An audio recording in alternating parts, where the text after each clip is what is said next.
यदि हम चाहते हैं कि परिवर्तन हो तो यह एक क्षण में हो सकता है। संकल्प का पूर्ण संकल्प का एक क्षण ही काफी है।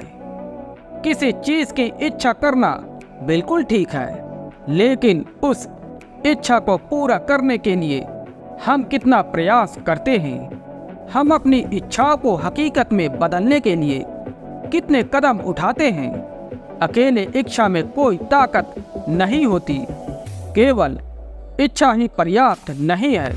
यदि हम वास्तव में जो चाहते हैं उसे प्राप्त करना चाहते हैं तो दृढ़ संकल्प और प्रयास भी आवश्यक है।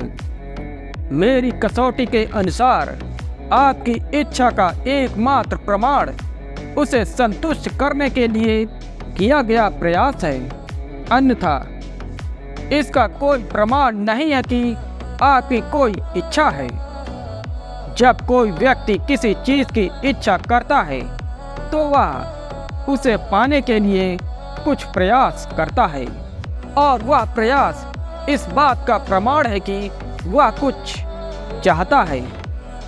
मानव बुद्धि का केंद्र मन है, मानवीय भावनाओं का केंद्र हृदय है, और नाभि केंद्र किसका है? नाभि इच्छा शक्ति का केंद्र है। नाभि जितनी अधिक सक्रिय होगी, इच्छा शक्ति उतनी ही तीव्र होगी, और आप कुछ करने के लिए अधिक दृढ़ संकल्प, शक्ति और जीवन ऊर्जा प्राप्त कर सकते हैं। या इसे उल्टा सोचे, जितना अधिक आप दृढ़ होंगे, जितना अधिक आप करने के लिए ऊर्जा इकट्ठा करेंगे, उतना ही अधिक आप नाभि केंद्र विकसित होगा, उतना ही अधिक आपका नाभि केंद्र विकसित होगा। दोनों अन्योन्य आश्रित है। जितना अधिक तुम सोचोगे, तुम्हारी बुद्धि विकसित होगी। जितना अधिक तुम प्रेम करोगे, तुम्हारा हृदय विकसित होगा, और जितना अधिक आप दृढ़ होंगे, उतना ही अधिक आपकी आंतरिक ऊर्जा का केंद्र विकसित होगा। हमारी दृढ़ संकल्प की भावना जितनी अधिक होगी, हमारी दृष्टि जितनी ऊंची होगी, स्वयं के भीतर छिपी हुई ऊर्जाओं का जागरण उतना ही गहरा होगा। हमारी उपलब्धि की ऊंचाई हमारी ऊर्जा की शक्ति के अनुपात में होती है। आकाश को छूने वाले वृक्षों की जड़ें जमीन में गहराई तक जाती है। यदि हम आकाश को छूने की आशा और इच्छा से प्रेरित होते हैं तो हमारे अंतरतम में सोई हुई शक्तियाँ जागृत हो जाती है। हमारी आकांक्षा की ऊंचाई ही हमारी शक्ति की गहराई है। अपनी दृष्टि को नीचे रखना स्वयं को अपमानित करना है। हम अंततः क्या बनना चाहते हैं, यह शुरुआत से ही हमें निर्देशित होना चाहिए, क्योंकि शुरुआत ही अंतिम प्राप्ति का अभिन्न अंग है। हम सभी ने ऐसी चट्टानें देखी हैं जिन्हें सबसे मजबूत छेनी से भी नहीं तोड़ा जा सकता है, फिर भी एक झाड़ी या पौधा उनकी दरारों से उगने में कामयाब हो जाता है। जब सबसे छोटा बीज सबसे मजबूत बाधाओं को पार करके सूर तक पहुंचने के दृढ़ संकल्प से भर जाता है, तो सबसे कठोर चट्टान को भी रास्ता देना पड़ता है। चट्टान चाहे कितनी भी मजबूत और शक्तिशाली क्यों ना हो, वह मृत है, क्योंकि वह मृत है, उसमें कोई इच्छा शक्ति नहीं है। बीज कोमल और कमजोर है, लेकिन जीवित है। जहाँ इच्छा है वहाँ जीवन है, और जहाँ इच्छा नहीं है वहाँ जीवन नहीं है। बीज की इच्छा ही उसकी शक्ति बन जाती है। इसी शक्ति से उसकी छोटी छोटी जड़ें फूटती हैं, चट्टान में प्रवेश करती हैं और फैल जाती हैं। हालांकि हम लगातार उन परिस्थितियों से घिरे रहते हैं जो हमारे विरुद्ध जाती हैं। हमें याद रखना चाहिए कि जिन्होंने भी कभी कुछ हासिल किया है वे भी ऐसी परिस्थितियों से घिरे हुए थे।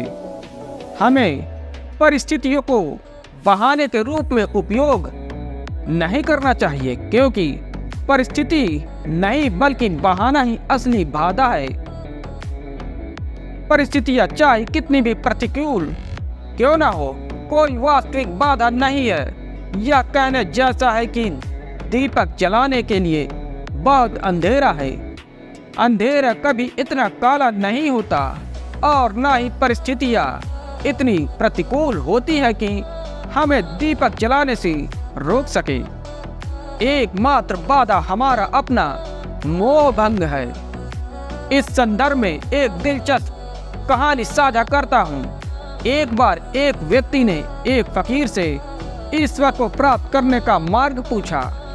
फकीर ने उसकी आंखों में देखा तो उसे प्यास दिखाई दी। फकीर नदी की ओर जा रहा था, इसलिए उसने उस व्यक्ति को अपने साथ चलने के लिए कहा और स्नान करने के बाद उसे भगवान को प्राप्त करने का रास्ता दिखाने का वादा किया। वे नदी पर पहुंचे।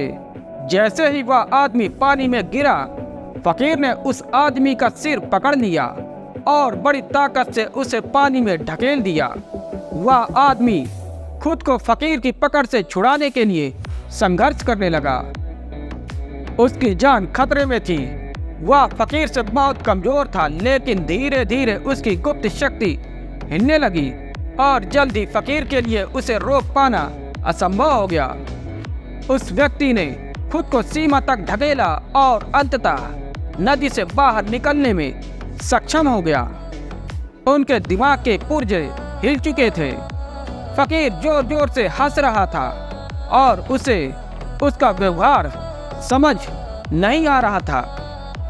जब वह आदमी शांत हो गया तो फकीर ने उससे पूछा, जब तुम पानी के नीचे थे तो तुम्हारे मन में क्या इच्छाएं थी? उस आदमी ने उत्तर दिया, इच्छाएं ख्वाहिशें नहीं थी, बस एक ही ख्वाहिश थी, हवा का झोंका लेने की। फकीर ने कहा, यही ईश्वर प्राप्ति का रहस्य है।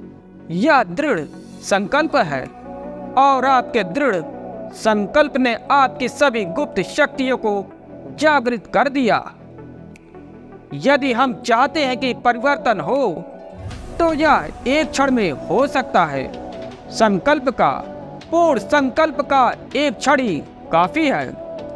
संकल्प और समय महत्वपूर्ण चीजें हैं। संसार की उपलब्धियां समय से और सत्य की उपलब्धियां संकल्प से बनती है। यह संकल्प की तीव्रता है। संकल्प की तीव्रता है जो एक क्षण को अथाह गहराई और अनंत विस्तार देती है। तीव्र संकल्प के वास्तविक क्षण में महान शक्ति उत्पन्न होती है। संकल्प से ही व्यक्ति स्वप्न से सत्य की ओर जागृत हो सकता है। लक्ष्य सदैव कहीं निकट होता है। जिस चीज की आवश्यकता है वह है दृढ़ संकल्प और इस तक पहुंचने की इच्छा शक्ति। जिस प्रकार पानी की एक सतत धारा बड़ी बड़ी चट्टानों को भी तोड़ देती है, उसी प्रकार यदि मनुष्य अज्ञानता की चट्टानों को तोड़ने का निरंतर प्रयास करता रहे तो वे चट्टानें, जिन्हें प्रारंभ में तोड़ना असंभव लगता था, एक दिन धूल में बदल जाएगी। प्रत्येक व्यक्ति को अपना रास्ता स्वयं खोजना होगा। अपने प्रयासों से ना कि बनी बनाई राह पर चलना होगा। गरिमा अपने प्रयासों और संकल्प से प्राप्त करने में है।